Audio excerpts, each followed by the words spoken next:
नमस्कार दोस्तों, मेरा नाम है रंजीत कुमार और हम लेकर आए हैं इंडियन डिफेंस की 5 सबसे बड़ी और लेटेस्ट अपडेट। तो अभी तक वीडियो को लाइक नहीं किया तो लाइक कर दें, चैनल को सब्सक्राइब नहीं किया तो जरूर कर दें। तो बिना टाइम वेस्ट किए चलिए शुरू करते हैं आज की पहली अपडेट के साथ।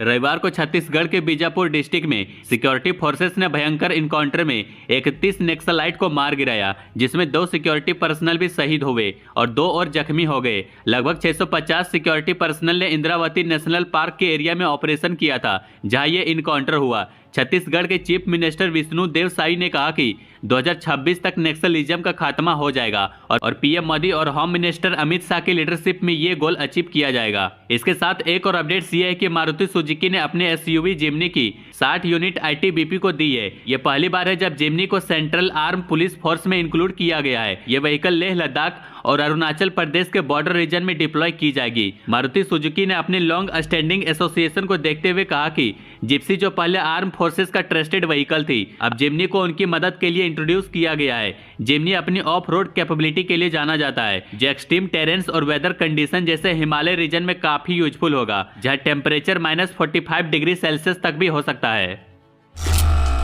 Air chief marshal AP Singh और army chief general Upendra Dwivedi ने एरो इंडिया 2025 की शुरुआत की। दोनों ने येलहंका एयरफोर्स स्टेशन पर एलसीए तेजस से फ्लाई किया। ये एक प्रारंभिक परफॉर्मेंस थी जो एरो इंडिया इवेंट का हिस्सा बना। जनरल उपेंद्र द्विवेदी ने अपने एक्सपीरियंस को अपनी लाइफ का सबसे अच्छा मोमेंट कहा और रिग्रेट किया कि उन्होंने इंडियन एयरफोर्स को ज्वाइन क्यों नहीं किया। उन्होंने एयर चीफ मार्शल को अपना गुरु माना और कहा कि अगर उन्होंने एयरफोर्स ज्वाइन की होती तो वो फाइटर पायलट बन सकते थे। उन्होंने इंडियन एयरफोर्स के पायलट की ब्रेवरी को सराहा और ये कहा कि ये एरो इंडिया 2025 की अच्छी शुरुआत है। इसके साथ एक और अपडेट ये है कि रसिया ने इंडिया को फिर से KA-2260 हेलीकॉप्टर ऑफर किया है, लेकिन इस बार उसमें फ्रेंच टर्बोमेका एरिस 26i इंजन की जगह रसिया का इंडिजिनस VK650 भी इंजन लगा होगा। पहले वाली डील में लोकलाइजेशन और इंजन सप्लाई के इशू थे, जो नए रशियन इंजन से सॉल्व हो सकता है। VK650 भी एक नया रशियन इंजन है जो 650 से 750 हॉर्स पावर रेंज का है और एनसेट और KA-2260 हेलीकॉप्टर के लिए डिजाइन किया गया है। यह इंजन हेलीकॉप्टर को ज्यादा ऑटोनॉमस और वर्सेटिलिटी बनाएगा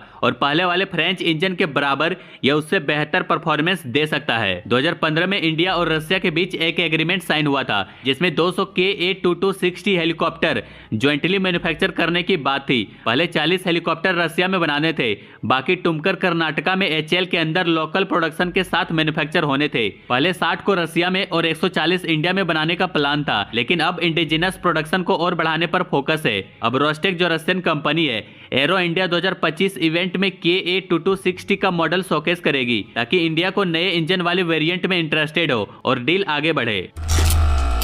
इंडिया ने फ्रांस के साथ 36,000 करोड़ की एक बड़ी डिफेंस डील फाइनल कर ली है, जिसमें 3 एडवांस कलवरी क्लास सबमरीन बनाई जाएगी। ये सबमरीन पहले बन चुकी 6 कलवरी क्लास सबमरीन से बड़ी और ज्यादा एडवांस होगी। इसका डिजाइन ब्राजील के स्कॉर्पियन सबमरीन से मिलता जुलता होगा, जो फ्रांस की नेवल ग्रुप की टेक्नोलॉजी पर बेस्ड है।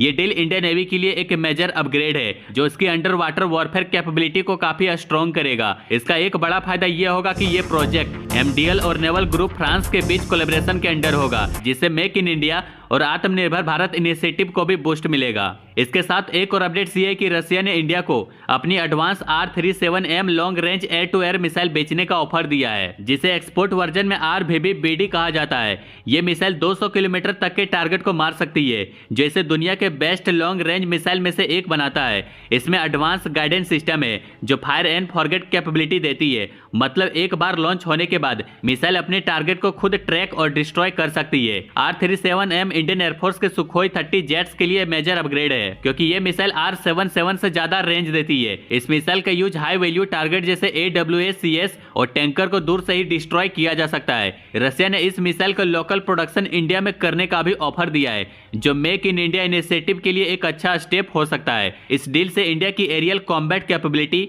और एयर डिफेंस स्ट्रेटजी दोनों को बूस्ट मिल सकता है।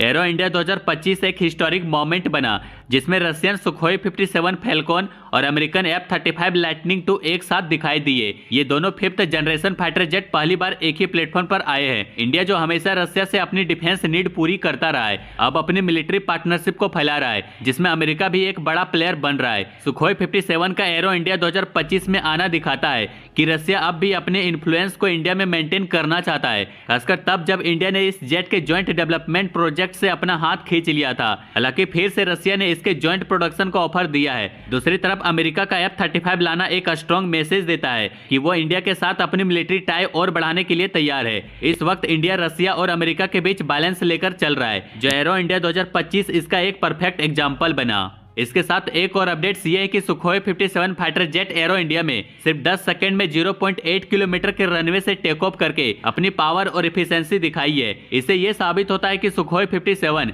ऐसी कैपेबिलिटी के साथ डिजाइन किया गया है जो शॉर्ट टेक ऑफ और लैंडिंग को सपोर्ट करता है। इस परफॉर्मेंस का मेजर बेनिफिट ये है कि सुखोई 57 को कम डेवलप एरिया में या ऐसे रीजन में ऑपरेट करने में आसानी होगी जहां लॉन्ग एयर स्ट्रिप अवेलेबल नहीं है। सुखोई 57 में AL-41 इंजन लगी है जो थ्रस्ट, वेक्टरिंग और high thrust to weight ratio के साथ आता है, जो फाइटर जेट को ज्यादा फ्लेक्सिबिलिटी और मैन्युवरेबिलिटी देता है, जो शॉर्ट रनवे से ऑपरेशन को भी पॉसिबल बना देता है, जो नॉर्मल फाइटर जेट के लिए मुश्किल होता है। हाल ही में इंडियन डिफेंस कम्युनिटी को आर्चर NG UAV की पहली पिक्चर मिली जब इसके टैक्सी ट्रायल सक्सेसफुली कंप्लीट हुए। ये UAV इंडिया के एडवांस UAV कैपेबिलिटी का इंपॉर्टेंट पार्ट बनने वाला है। आर्चर NG वेपनाइज्ड UAV है जो ISR मिशन और प्रिसीजन स्ट्राइक दोनों के लिए डिजाइन किया गया है और इसमें 750 kg MTOW और 300 kg पेलोड कैपेसिटी है। इसकी रेंज 1000 किलोमीटर तक है, जो इसे लॉन्ग ड्यूरेशन सर्विलेंस और स्ट्राइक मिशन के लिए आइडियल बनाता है। UAV में प्रिसीजन गाइडेड म्यूनेशन भी है जो कॉम्बैट में फ्लेक्सिबिलिटी और प्रिसीजन देगा। इसकी high speed taxi trials complete हो गई है और फर्स्ट फ्लाइट फरवरी 2025 के आसपास उम्मीद है। इसके साथ एक और अपडेट ये है कि X-Down जो एक अमेरिकी स्टार्टअप है, इसने PS किलर नाम का एक advance tactical kamikaze UAV develop किया है। ये एक लाइट वेट और थ्रोएबल ड्रोन है जो कॉम्बैट सिचुएशन में आसानी से डिप्लॉय किया जा सकता है। इसकी सबसे खास बात यह है कि यह सेल्फ डिस्ट्रक्टिव है, यानी एक बार टारगेट लॉक होने के बाद यह उस पर क्रैश होकर डैमेज पहुंचाता है। PS किलर की रेंज 64 किलोमीटर से ज्यादा है और ये 250 किलोमीटर पर आवर की स्पीड तक जा सकता है, जो इसे फास्ट और इफेक्टिव बनाता है। ये ड्रोन मिलिट्री और टेक्टिकल ऑपरेशन के लिए डिजाइन किया गया है जो एनिमी टारगेट को एक्यूरेटली डिस्ट्रॉय कर सकता है। इंडिया के मिलिट्री मॉडर्नाइजेशन पर अपडेट्स के लिए बने रहिए। बाकी लाइक एंड सब्सक्राइब जरूर करें।